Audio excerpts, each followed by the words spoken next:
Lingo, where we define legal terms with stories about my crazy friends. Today's legal lingo is medical malpractice, which is when a healthcare provider's negligent action or inaction falls below the accepted professional standard of care, causing injury, harm, or death to a patient. Okay, so to put it in perspective, my friend Maya and I went to the gym, and it was time to cool down, so we went to the treadmill section, and this big buff dude was to my right, and he was going hard. I smell something funky, and I immediately thought it was Maya. And I look at her, and I ask her, "Girl, did you fart?" And she's like, "What, me? I thought it was you." I said, "Me?" So the big, tall, buff guy next to me, he stops his treadmill, and he goes, "That smell is coming from me."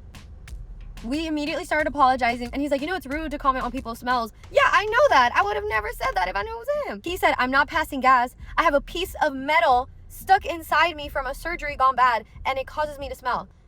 How would I have ever guessed that? I felt horrible. When did this happen? And he said 6 months ago. Well, have you contacted a lawyer? No, he hadn't. So a week later, I saw him again in the gym parking lot, and he told me he contacted a lawyer who told him he absolutely had a clear-cut medical malpractice case. Obviously, leaving something inside a patient does not meet the reasonable standard of care. Even worse, the surgeon never told him. He found out from a different doctor who did an x-ray a couple months later. He thanked me for the advice, and he went in for a hug. And he still smelled, but at this point it was endearing. I haven't seen him at the gym, but I heard he got a huge settlement, so he probably upgraded to Equinox or something. And that's